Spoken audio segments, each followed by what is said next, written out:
Hey, everybody, this is Brett Ingram, and this is the optYOUmize podcast, the show that helps entrepreneurs build their dream business and dream life. Today, we're talking with Tracy Brinkmann, business and success coach, product creator, podcast host, and podcast production company owner who's faced some of the toughest obstacles we could ever face in life and overcome them.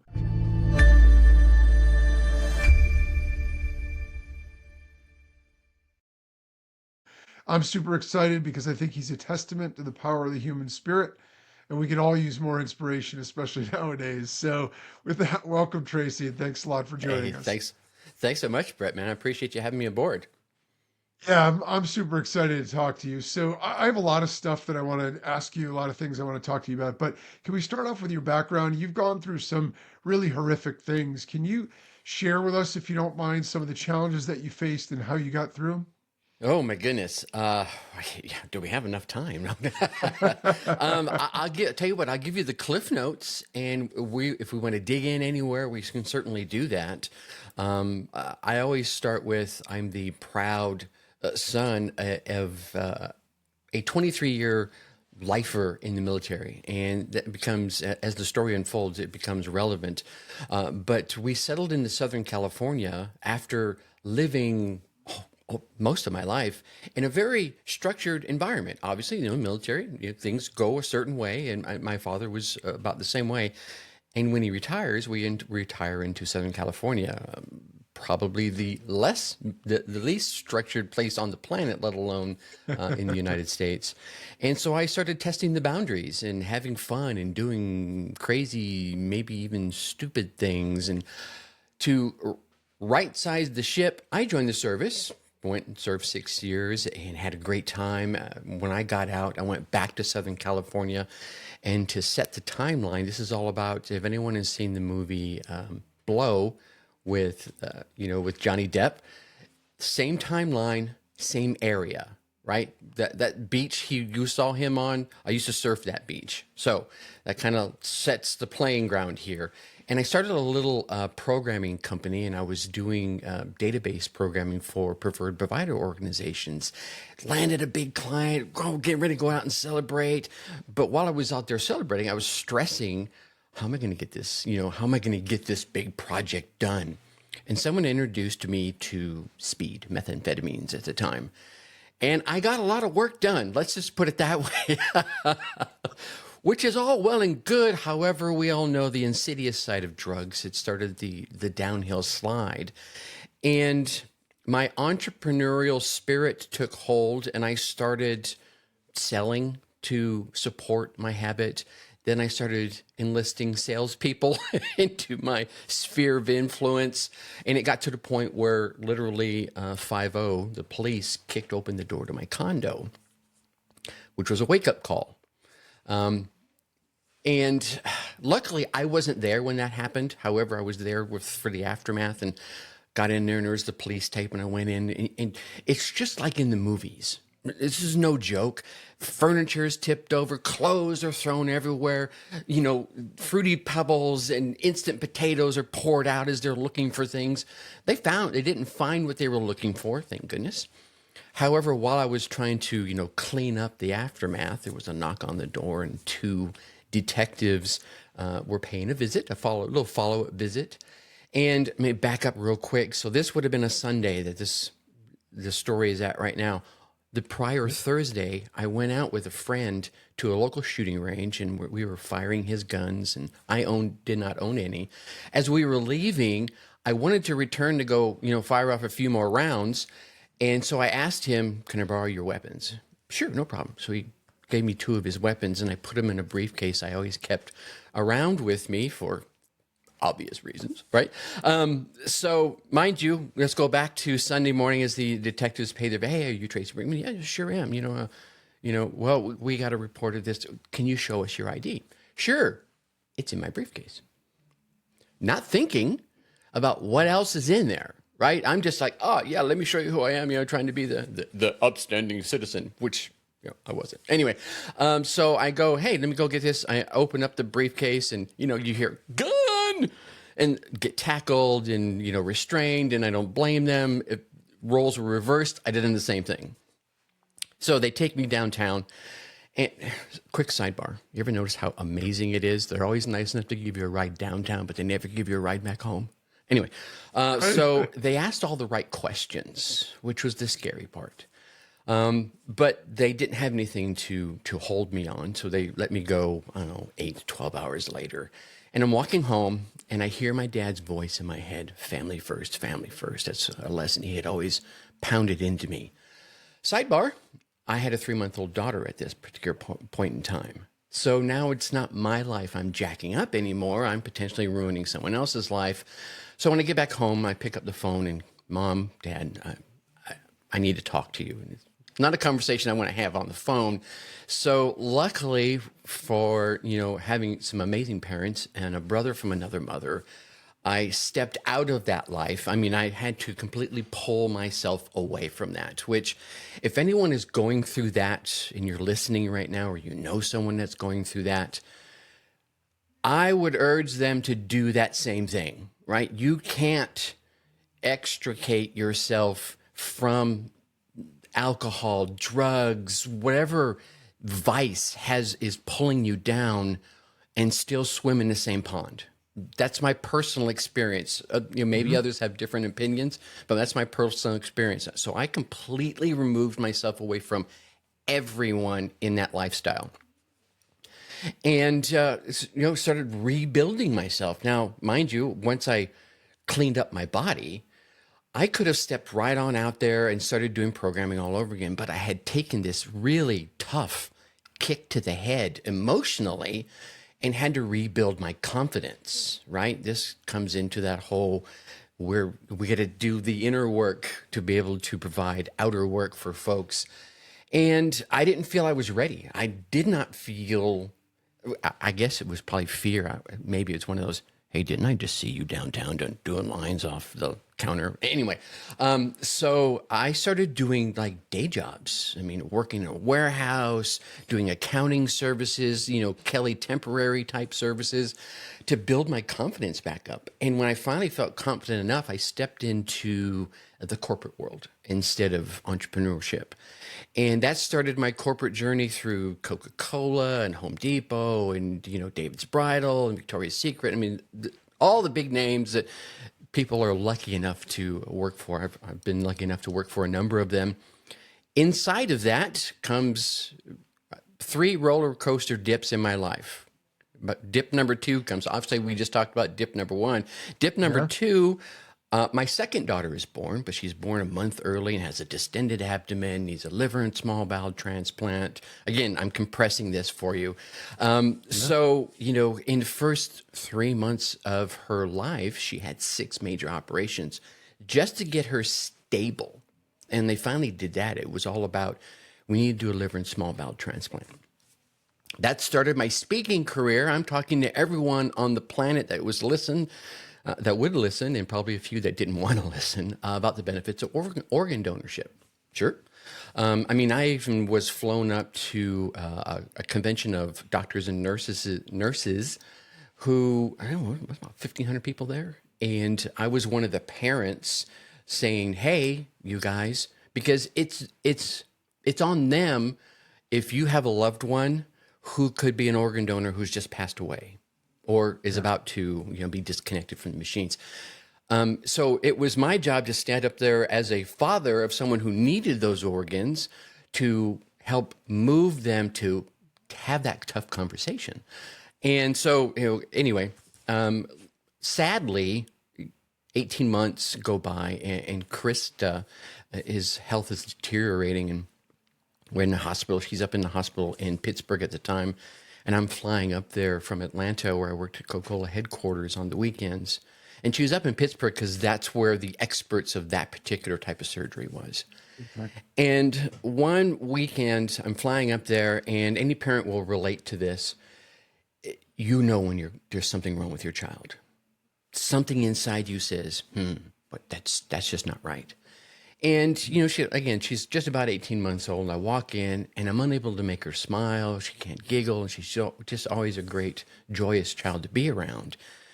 And so I pull the doctor aside as he's making his rounds. And I said, if you had the organs right now, would she survive the operation? hemming and hawing, little doctor speak here. Okay, hold on. No joke, grabbed him by his white coat, pulled him across the hall into a janitor's closet, re-asked the question. Finally got an answer, no. Okay, not the answer I want, but okay, now I know. So do you think her health will get good enough where she could survive? More hemming and hawing, but finally got another no answer. So the question now becomes, do I keep her around for myself and being, selfish like I was while I was doing all my partying, or do I let her go? Because it was literally the machine at that moment in time that was keeping her around. So we made the tough decision and disconnected her, wrapped her up in her blanket. And this is a literal statement. I rocked her to sleep one last time, And it was a blessing and a curse. I would never wish this on my worst enemy for obvious reasons. That was the curse part. The blessing was I had the opportunity to tell her everything I wanted to tell her, right? It wasn't like one of those, it happened while I was away and oh my God, so it was one of those moments that I'm grateful for, even though it was painful.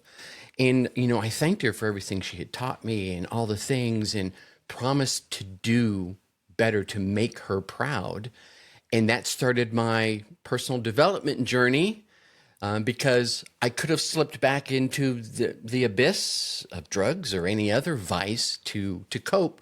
But I threw myself into personal development and started taking action from everything I was learning from the greats that were out there at the time. We're talking Zig Ziglar, Jim Rohn, Tony Robbins that were making the circuits, and I was at all of them. And like I said, I was taking the action, which resulted at one point in time in 3 years at Coca-Cola, 5 promotions, which garnered some attention. Like, what are you doing? Who do you know? Right? Who are you bribing? And I was telling them, here's what I'm finding as I'm listening to these folks and, paying the little extra to have the lunch with them and sit down and ask them one-on-one questions and then obviously take the action. I started seeing these incredible climbs that were obvious to the external world, and they were having the inner work at the same time. And then people started coming to me and say, well, can you teach me that? Sure, no problem. Starts the coaching career.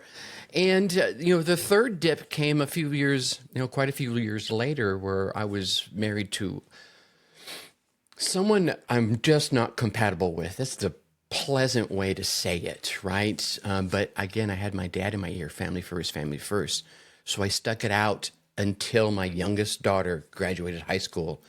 And then it was like, yeah, we got to go our separate ways because this is not me. I'm not doing this. And it was an ugly, ugly divorce, divorce and bankruptcy all at the same time. And at that moment, I had created my first podcast, which was all about personal development, right? I was like, here, I'm going to teach you all these things I've been teaching other folks and coaching folks and share the gems, and built a good little following. One night, I was sitting down in my little extra bedroom and I was going to record an episode, and I thought, dude, you're a poser. You're a fake. You're a fraud.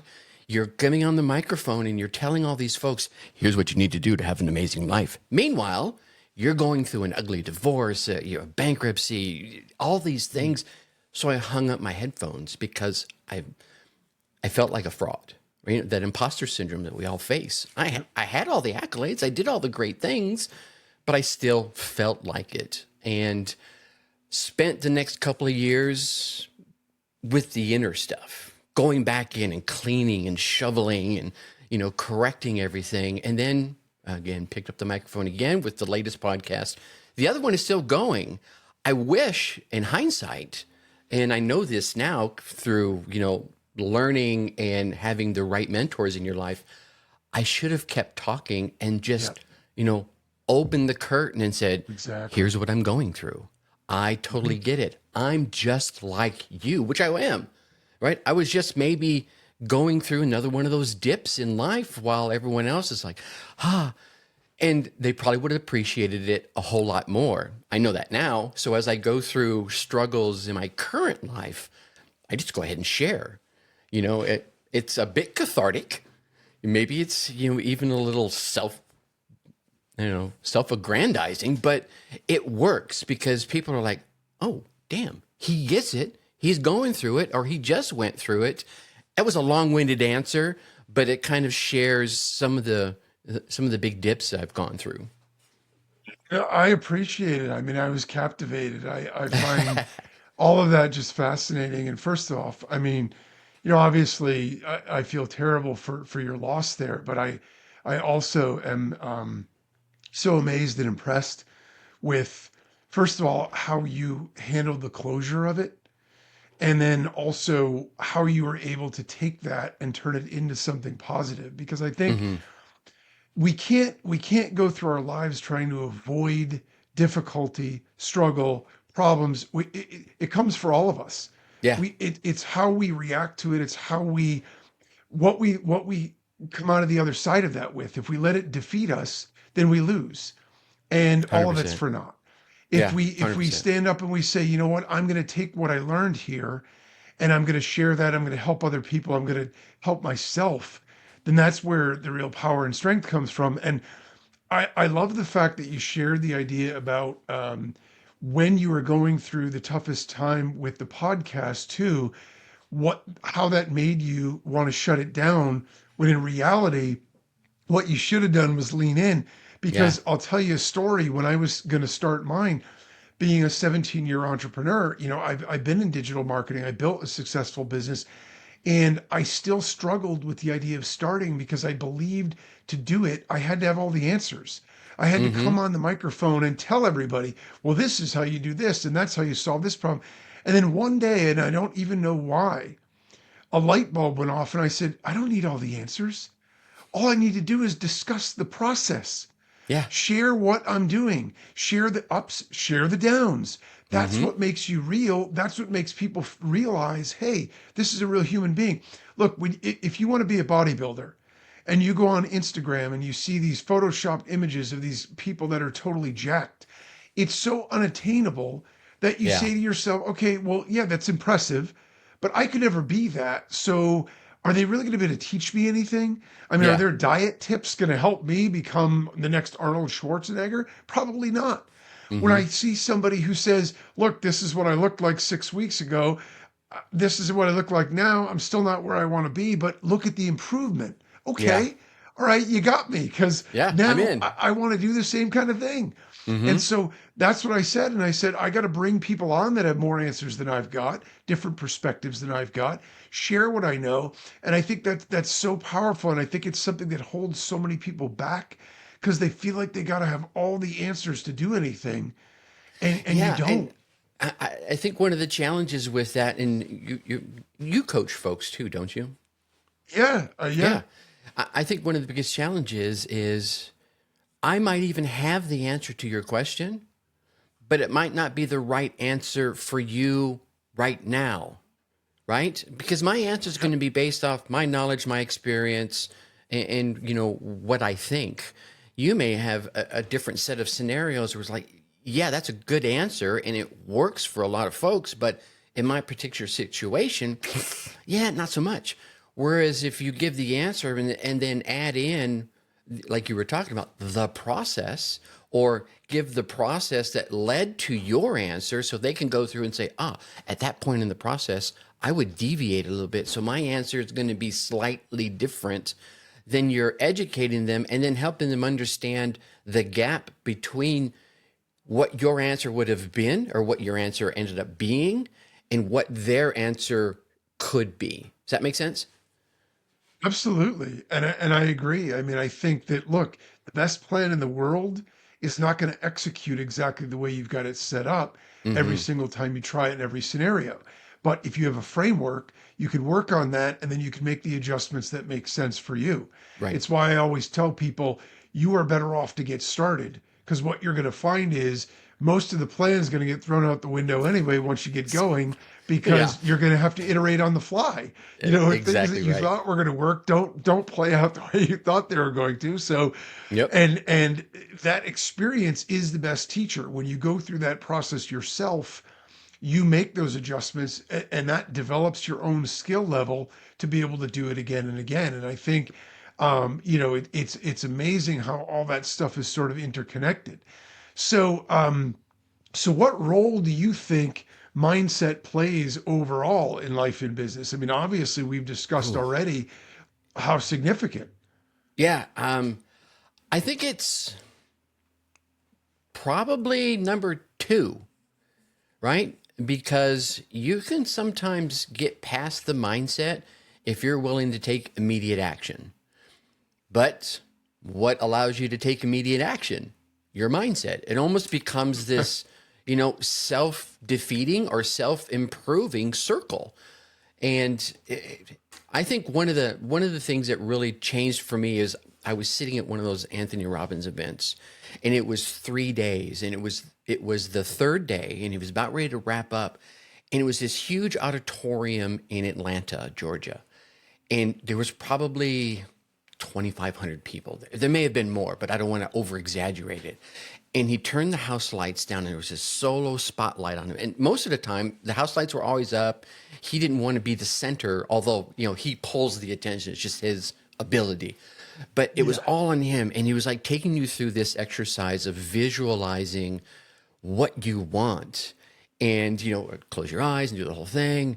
And I pictured myself standing on that stage in front of a crowd just like his.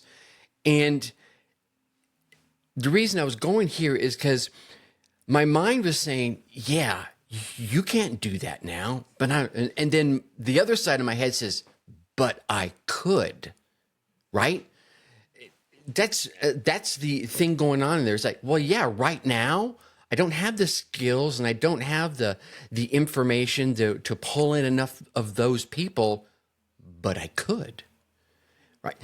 Yeah. So those are two different things. It's about asking the right questions, which to me is what's going to alter your mindset the fastest. It's not like, why am I so damn fat, to build on your health and physique analogy. That's not the right question. The question is, how can I be the physique that I dream of being? Oh, well, here's what that means. Your mind's going to start giving you those answers. You ask caca questions, you're going to get caca responses.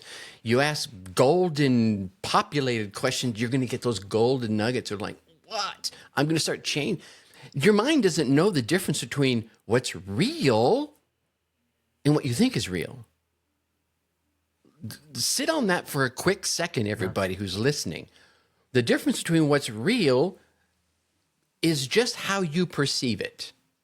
Right? If you walk into a room and everyone's abuzz and everyone's having a good time, but you're in a bad mood, are you going to get this joy out of the room? No. Does it make it any less real? Is there real joy in the room from the others in the room? Yeah.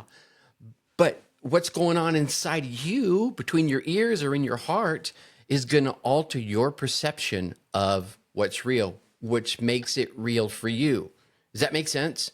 I know I'm talking a little bit in Yeah. circles.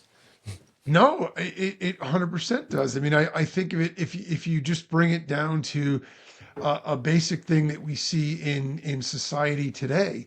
You could take any of the button issues, whether it's politics, religion, whatever else, right? Mm-hmm. And people have two completely different realities. The set of facts are the same, right?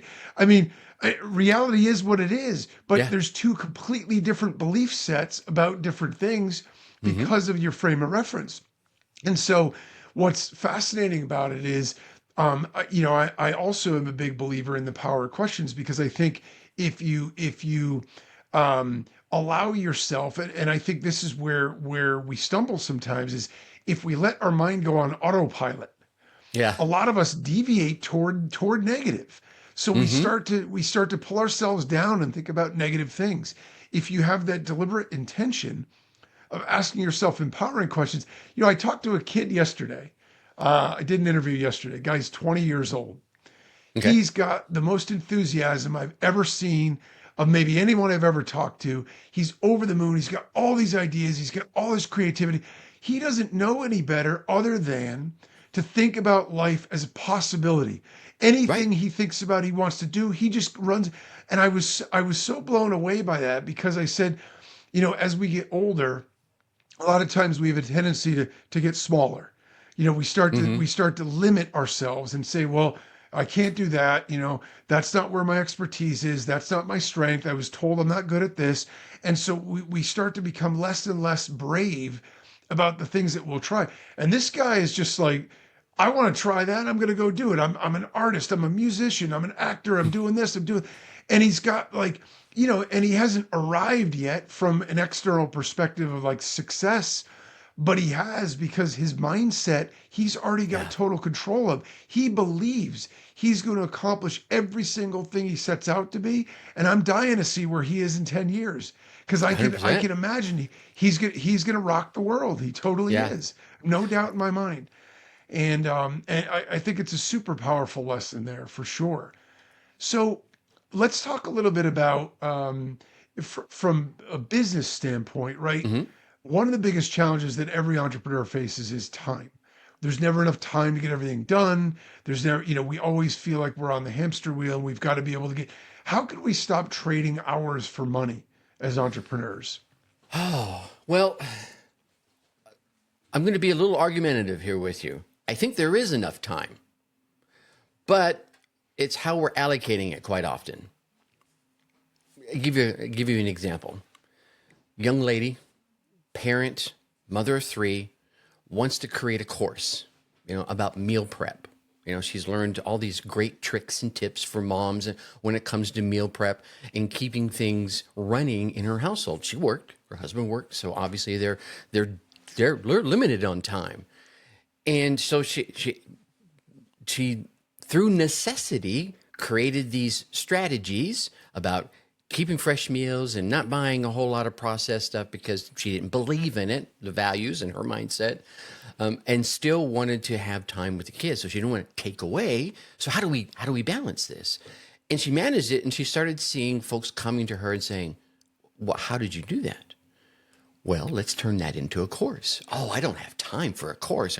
I need to create, 4 hours of time to sit down and write out the scripts and record. No, you don't. You don't need to do that. So a piece of that is probably mindset.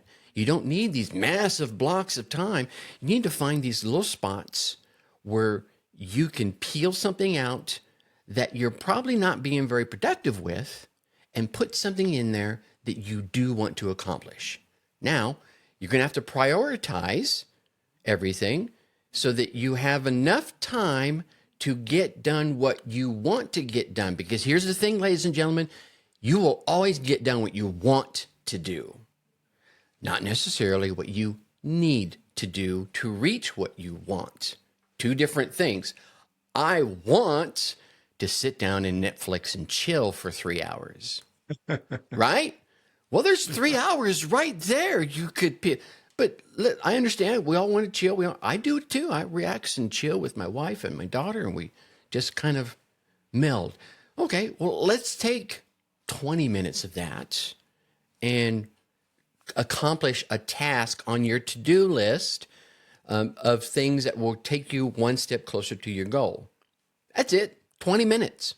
Peel one episode away from your Netflix and chill schedule and sit down and do something that's going to move you one step closer to your goal that you dream of, that you want, you desire, and I think you deserve. So that is all about managing time. I don't think it's time management. It's almost like the wrong phrase. I think it's time allocation. Because if you, and I went through this exercise, if you spend 3 days, don't even need to do a week, just 3 days, writing down all the things that you do and when you do it and how much time you spend on it, you're going to look at that probably at day 2, let alone day 3, and go, well, crap, I have lots of time. Here's another one. My daughter was in competitive cheer starting at like 13 all the way until she aged out at 18. Okay. So many, many, many years of sitting and taking her to competitions and taking her to practice and sitting in the waiting room and sitting in venues. Opportunity. I didn't have to just sit there when it wasn't my daughter competing. I could sit there and map things out and journal things and write things down and then go back to the hotel room and start typing some things. And guess what? I did. And that's how things moved forward. And I still didn't take away from the time from my family. I delivered her there. We went, we drove. I mean, it was one time we drove from New Jersey, where we lived for a while when I was working for David's Bridal, all the way down to Dallas, Texas. We drove. We didn't fly. We drove and then back. And then 2 weeks later, we made from New Jersey down to Orlando, Florida for the Nationals, for the championships, worlds, okay? So all this, right, I was being the dad. I was the cheer dad. But I was still getting other things done because I was allocating my downtime for some of the activities where I had to be there. I had to drive there. But I didn't have to be actively watching all the other teams. I could do other things. Does that make sense? So when you're spending that half hour, at your son's soccer practice or football practice, you could be, typing things out on your phone, writing them out on a piece of paper, maybe sending some emails. Heck, you could even record, hey, I'm working while my son's on the field, right? So it's about prioritization, right? I mean, we got to pick the things that we can't have everything. You go to a restaurant and there's a menu. You don't order one of everything because you can't eat it all. You might like it all, but you got to decide the things that are the most important to you or most desirable in the moment.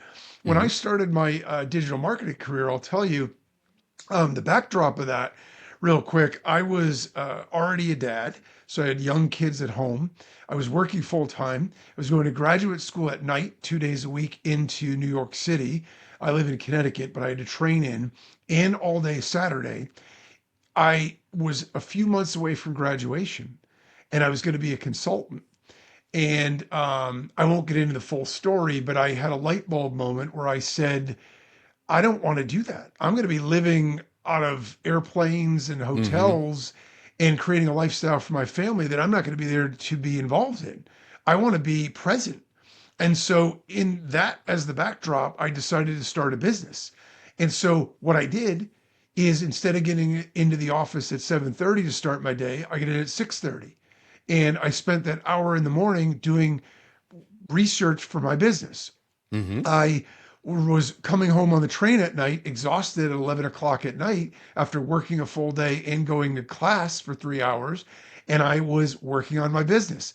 Any moment that I could find, I was staying up late, getting up early. I wasn't sleeping much. I knew I couldn't sustain that forever, but I knew if I could build enough momentum where I could shift into that, I could eventually replace my income with it, and that would free things up. Yeah. So it was a short-term plan, but it was the same idea. What I wanted to do was shut my eyes and sleep longer. What I did was get off my butt and took action because otherwise nothing was going to change. And that's the Yeah. thing I realized. There wasn't going to be some moment where everything got easy for me.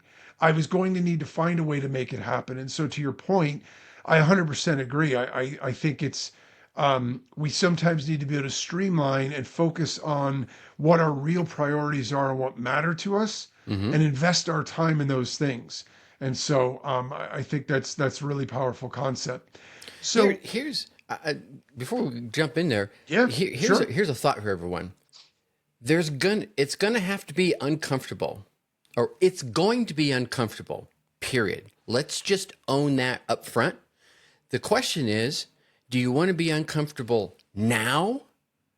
Right? Where you could just you can do like Brett was talking about here. I'm just gonna suck it up. I'm gonna work and I'm gonna do class. And I'm gonna find those moments where I can start doing some time and wish I could sleep so that later I can be comfortable doing the things that I want to do, helping the people I want to help. Or do I want to be comfortable now and be uncomfortable later while I'm probably sitting on the porch looking back at my life going, damn it. Right? So Yeah. now or later, the uncomfortable part is going to happen. You just get to choose when it's going to happen. Yeah, it's a great way to look at it. They've done study after study, and when they look at people over time from youth to adulthood, and they measure success. Now, obviously there's a lot of ways we can define success, but Sure. if we think about it in the measurable ways, what you perceive as your own level of happiness, your financial situation, those kinds of things. Hmm. And what they found is the number one predictor. It's not education, it's not birthright, it's not, none of those things. It's the ability to delay gratification. If you could say, you know what, I want to watch TV, sit on the couch and eat chips right now, but what I'm going to do is invest in developing my skills, growing my business, doing this, doing that. Those people, dollars to donuts down the road end up far better off Hmm. because they are willing to sacrifice today for a benefit tomorrow. 100%. And then people look at the people that are living the result of that and say, well, that's what I want. I want that right now. Well, that's not how it works. Yeah, You, exactly. you got to invest somewhere along the way in order to create that. So, Hmm. so when we talk about marketing as it relates to business, and there's a big concept out there right now, especially since digital marketing has really taken hold over the last couple of decades of giving free content. Do you Hmm. believe that that's a good strategy, or do you think giving away free content can actually hurt your business? Well, I'm pro free content, but I think you need to. How do I want to put this? You need to target the content that you're putting out for free towards those you're trying to help. Quick story. When I first started my latest podcast, The Dark Horse Entrepreneur, I wanted to target entrepreneurs. Yeah, there's a lot of them out there. But as marketers know, and I still made the cardinal sin, I was shouting into the void because when you're standing there with your bullhorn yelling at the crowd, everyone pretty much is ignoring you. And even if there's one person in that crowd that would want to pay attention to you, they're probably seeing everyone else ignoring you and they're thinking, well, no one else is paying attention, so, right? And they move on. Whereas if you're taking your content and you're narrowing it down, and I've done it twice on the podcast. I first went down to entrepreneurs as a whole and said, now I'm going to focus to just my online entrepreneurs because they face a different set of problems from your brick and mortar entrepreneur. They just do. 100%. Okay. Yep. So I'm going to focus on them. I had lots of digital experience right out of the gate. I started doing digital marketing as soon as the internet was around, like 5 years into the internet. I was already marketing on the internet and associated with folks that did and started learning and doing with them. Cool. Now, that was okay. It was better. I was getting more leverage, but as I was having these conversations with folks that I was working with and working on, I started to notice a trend. Parents. Wait a minute. That's me. I'm a parent. I was a parent. I went through the troubles. I went through the cheer events and I went through the recitals and I was there every single, I think I missed one, I'll be honest. Every single event, I was the dad that was there. All right. So you'll never hear my kids say, well, if my dad would have been there. Anyway, but I still did the things on the side while, being present. So, and I did this in a recent episode. You don't have to be present at every single moment. You need to be present in the important moments, guaranteed. And then everything after that is just icing on the cake. Okay.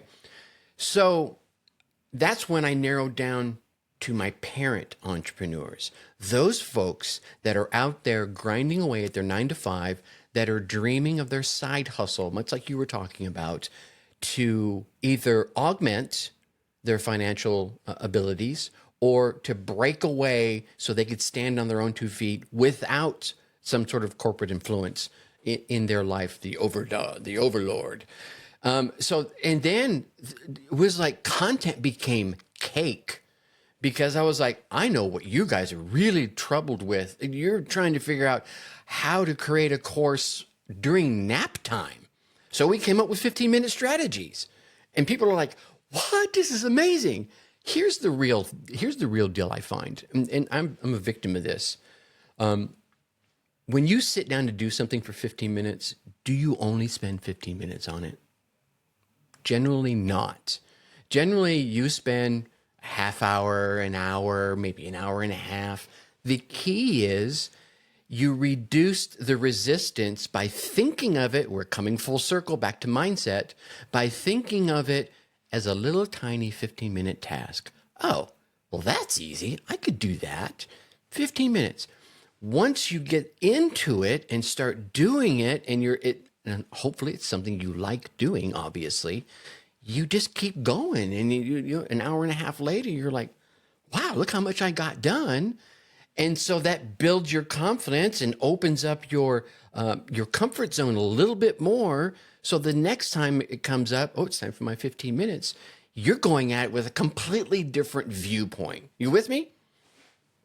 Absolutely. I mean, look, it's when you run a marathon, you don't think about the 26 miles. Yeah, You do 1 mile at a time. I I'll do. tell you a funny story. So I was actually at a corporate event years and years ago, and they would always at the end of these events bring in some guest speaker. Hmm. And this particular year, I was lucky enough to have the opportunity to hear Jim Craig, the goalie from the 1980 U.S. Olympic hockey team that beat the unbeatable Russians. They hadn't beaten the Russians in 20 years, and it was Cold War era. So it was Lake Placid Olympics in the United States. The whole story. Everyone's seen the movie Miracle. Yep. It's basically that story. Well, Jimmy Craig was the goalie, and nobody could stop this team. And so he was the guy who was speaking. And, that's what he does, eventually did for a living because everybody wanted to hear his story. Like Hmm. this 1980s Olympic ride is amazing. Right. And what he said, I couldn't even conceptualize the idea of preventing them from scoring for 60 minutes as the goalie on this team. So, 3 20-minute, forget it. What I did is I broke it into 5-minute segments. I need to hold them off the scoreboard for 5 minutes. That's it. If I Yep. can, and I watch the clock, and every minute that ticked down, I'm like, yep, yep. And he didn't hold them scoreless, but the point is, you give up 2 3 goals to that team, you did a Sure. really good job. Right. And that's how he did it. He broke it into 5-minute segments because the idea of the whole thing. And so I think it's a really powerful lesson because, like you said, once you get into it and you're sort of in that flow and you're doing, you'll keep going unless Yeah. there's a physical time constraint where you got to pick your kid up at the bus or whatever.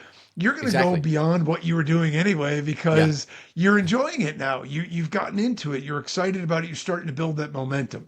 I'm a big believer in momentum. I think that even taking those small steps incrementally, it's a lot easier to eat a healthy dinner if you've eaten a healthy breakfast and a lunch. The minute you have the donut, you've ruined the day because now you're like, well, I had the donut for breakfast, so it doesn't matter if I have a Big Mac for dinner because I'll start tomorrow, right? Right. You eat a healthy breakfast, you eat a healthy lunch, you say to yourself, well, I'm kind of on this streak now.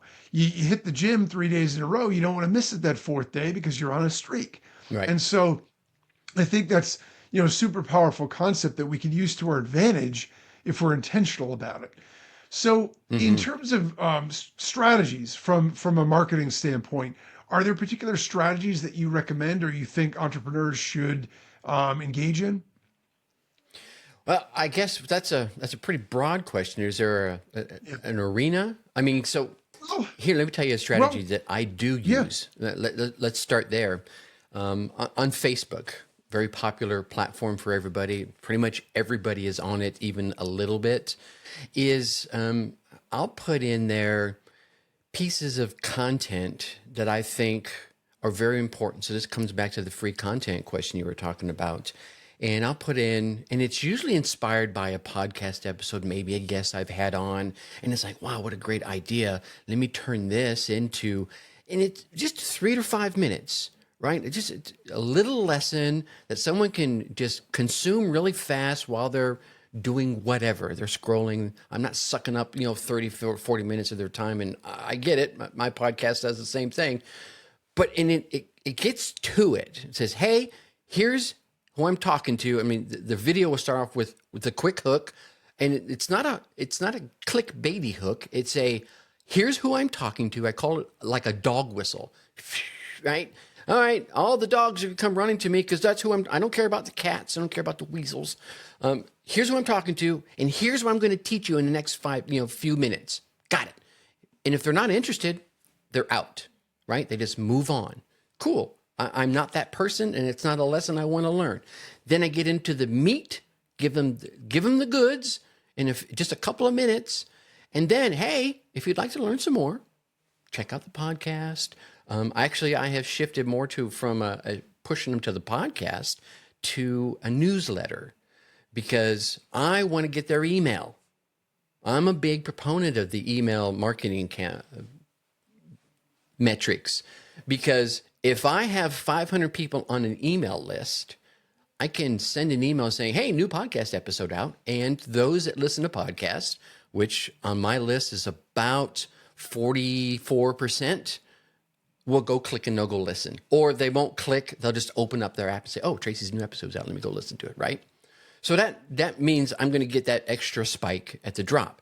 Now, what I also do with that is I do a little retargeting because on Facebook, you can say, hey, show me a list of people that have watched at least 25% of said video. And I put all these content videos into one group.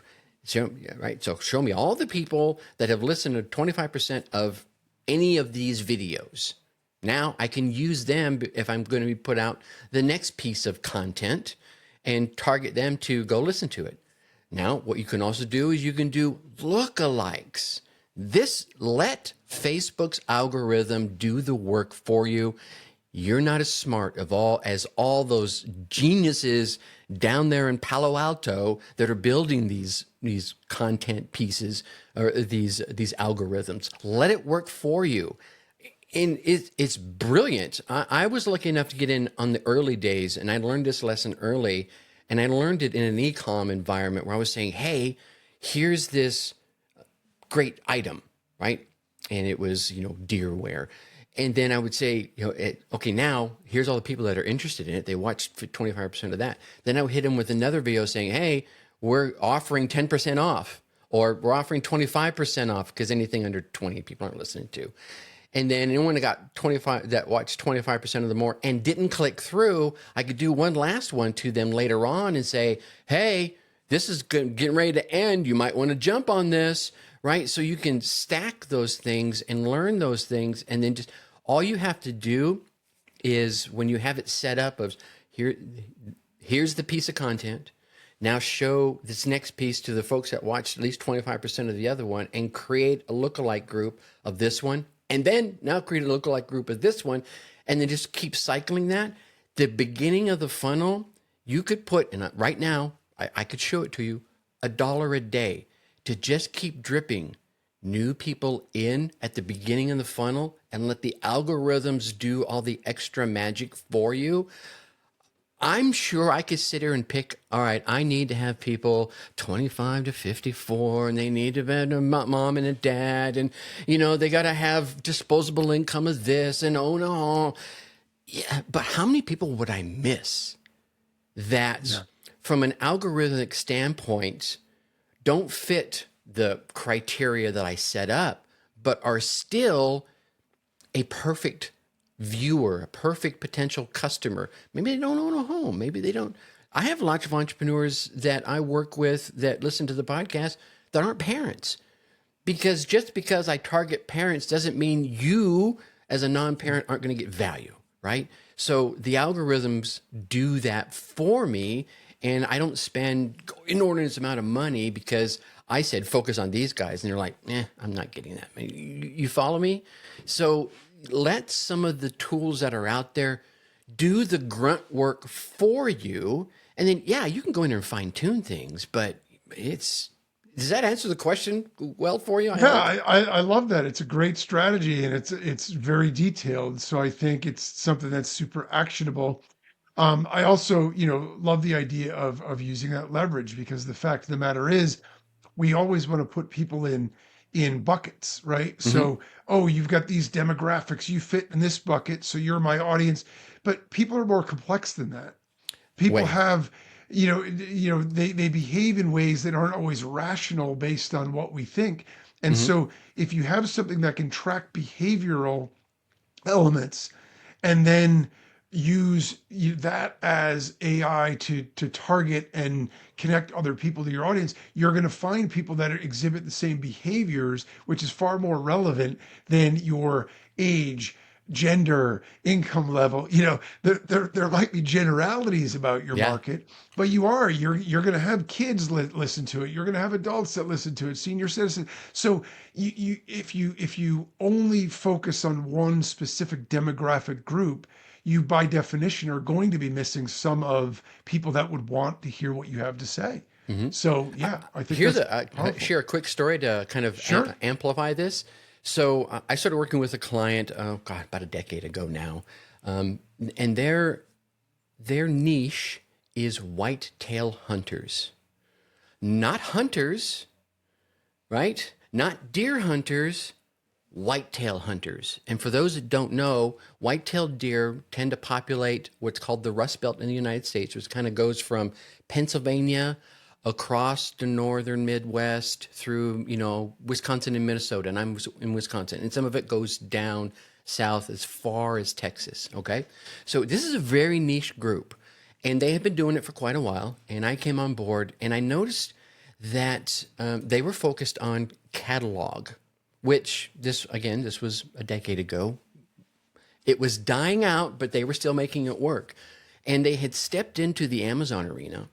And what they were doing is the peak of their business, like anyone else's in e-com, was at the back half of the year. Okay. Black Friday on.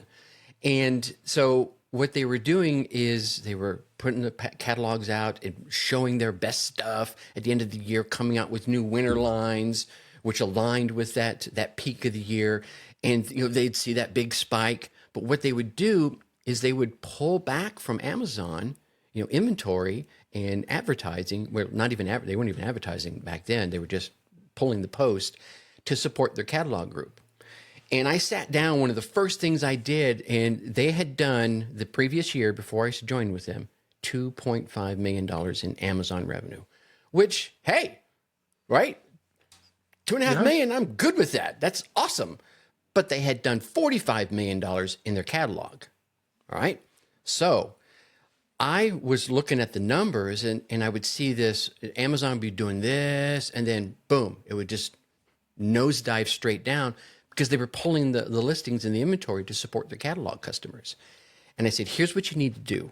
And we could do this on a narrow band of items, the very popular ones, flannels, jackets, and, some polos. Okay, cool. Here's what you need to do. You need to buy the extra inventory because trust me, you're gonna sell it, right? And if you don't believe my numbers, buy half of it. And if you sell that half of it next year, then the following year you buy the whole thing. Within 5 years, right, and they bought half that first year, and they're like, holy crap, this works.